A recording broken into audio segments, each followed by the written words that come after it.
আসসালামু আলাইকুম বন্ধুরা, আশা করি আল্লাহর রহমতে তোমরা সবাই ভালো আছো এবং সুস্থ আছো। তো আবার একটা নতুন ভিডিও নিয়ে হাজির হয়েছে তোমাদের সামনে। তো যারা যারা আমার চ্যানেলে নতুন তারা অবশ্যই চ্যানেলটিকে সাবস্ক্রাইব করে রেখো, আর যারা অলরেডি কাজটা করে ফেলেছে তাদেরকে অসংখ্য ধন্যবাদ। তো চলো ভিডিওটি শুরু করি। আজকে আমি আলোচনা করব নবীজির একটা বৃদ্ধা মহিলা এবং 2 মশক পানির একটা বিস্ময়কর ঘটনা। একবার নবীজি সাল্লাল্লাহু আলাইহি ওয়াসাল্লাম ও তার সাহাবীগণ সফরে ছিলেন। মরুভূমির সফর, সকলেরই প্রচণ্ড পানির পিপাসা লেগেছে। পানিও শেষ, কি করা যায়? তারা নবীজিকে জানালেন। নবীজি সাল্লাল্লাহু আলাইহি ওয়াসাল্লাম আলী রাদিয়াল্লাহু তাআলা আনহু ও আরেকজন সাহাবীকে পাঠালেন পানির খোঁজে। কোথাও পানি নেই। ইতিমধ্যে দেখলেন এক বৃদ্ধা 2 মশক পানি নিয়ে উটে চড়ে যাচ্ছে। এই তো পানির সন্ধান পাওয়া গেছে।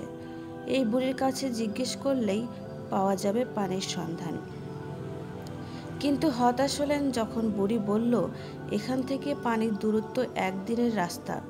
গতকাল এ সময় আমি পানি নিয়ে রওনা হয়েছি। কি করা যায়? অগত্যা তারা বুড়িকে বললেন, বুড়িমা, আপনি যদি একটু কষ্ট করে আমাদের সাথে আসতেন। তারা বুড়িকে নবীজির কাছে নিয়ে এলেন। নবীজি বুড়ির মশকের মুখ খুললেন। সেখান থেকে একটি পাত্রে কিছু পানি ঢালা হলো। সেখান থেকে নবীজি মুখে একটু পানি নিলেন। সেই পানি আবার মশকের মধ্যে ঢেলে দেওয়া হলো। তারপর মশকের উপরের মুখ বেঁধে দেওয়া হলো এবং নিচের মুখ খুলে দেওয়া হলো। ট্যাপের মতো সেখান থেকে পানি বের হতে লাগলো। তারপর সবাইকে বলা হলো, এখান থেকে পানি নাও, নিজেরা পান করো, তোমাদের বাহন জন্তুকে খাওয়াও। সকলে পানি নিল। 2 মশকে কতটুকু আর পানি থাকে, কিন্তু ওই 2 মশক থেকে কাফেলার সকলে তাদের প্রয়োজন মতো পানি নিল, যেভাবে আমরা কল থেকে পানি নিই। এমনকি সেই পানি থেকে কেউ কেউ গোসলের পানিও নিল। বুড়ি দাঁড়িয়ে দাঁড়িয়ে সব দেখছিল আর অবাক হচ্ছিল। তার আর বিস্ময়ের সীমা রইল না। সামান্য 2টা মশকে আর কতটুকু পানি থাকতে পারে? কিন্তু তার চোখের সামনে এই 2 মশক থেকে শত শত মশক পানি নেওয়া হলো। এ দেখি আজব ঘটনা। সকলে যখন নিজ নিজ প্রয়োজন মতো পানি সংগ্রহ করলো, বুড়ির মশক বুড়িকে ফিরিয়ে দেওয়া হলো। বুড়ি দেখল, আমার মশক থেকে এত পানি নেওয়ার পরও এর পানি এতটুকুও কমেনি, বরং আগের চেয়ে আরও পূর্ণ দেখা যাচ্ছে। শখ ফিরিয়ে দিলেন এবং বললেন, আপনি তো দেখছেন আপনার পানি একটুও কমেনি। আসলে আল্লাহ আমাদের পানি পান করালেন।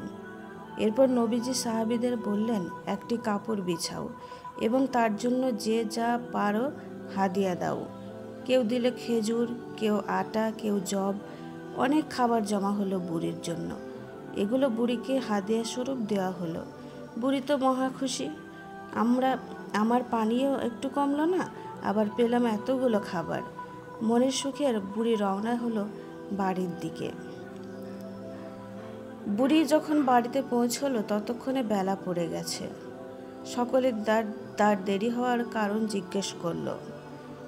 বুড়ি তখন খুলে বলল সব। মুহাম্মদ নামের যে লোকটা নিজ বাপদাদার ধর্ম ত্যাগ করেছে, 2 জন লোক আমাকে তার কাছে নিয়ে গেল। তারপর ঘটল আজব এ ঘটনা। সকলে তো শুনে তাজ্জব। বুড়ি বলল, আল্লাহর কসম, আমার সব দেখে মনে হয়েছে সে হয়তো পৃথিবীর সবচেয়ে বড় জাদুকর, অথবা সত্যই সে আল্লাহর প্রেরিত রাসূল। এরপর থেকে মুসলিমরা ওই বৃদ্ধার এলাকার আশেপাশের এলাকায় অভিযান চালাতো, কিন্তু বুড়ির এলাকায় আক্রমণ করতো না। এ দেখে বুড়ি নিজ কওমকে বলল, আমার মনে হচ্ছে তারা ইচ্ছাকৃতভাবেই তোমাদের এড়িয়ে যাচ্ছে, তোমাদের উপর আক্রমণ করছে না। তোমরা ভেবে দেখো ইসলাম গ্রহণ করবি কিনা। তার কথাই সবাই রাজি হয়ে গেল এবং ইসলামের ছায়াতলে আশ্রয় নিল। গল্পটি নেওয়া হয়েছে সহিহ বুখারী হাদিস নাম্বার 344 থেকে। তো বন্ধুরা, আজকে আমার ভিডিওটি কেমন লাগলো অবশ্যই কমেন্টে বলবে। আর তোমরা কমেন্ট না করলে আমি ভালো ভালো ভিডিও বানাতে অনুপ্রাণিত হব না। তো তোমরা কমেন্ট করবে, তাহলে আমি আরও ভিডিও ভালো বানাতে পারবো। তো দেখা হচ্ছে আবার নেক্সট ভিডিওতে। ততক্ষণ সবাই ভালো থেকো আল্লাহর পথে থেকো। আল্লাহ হাফেজ।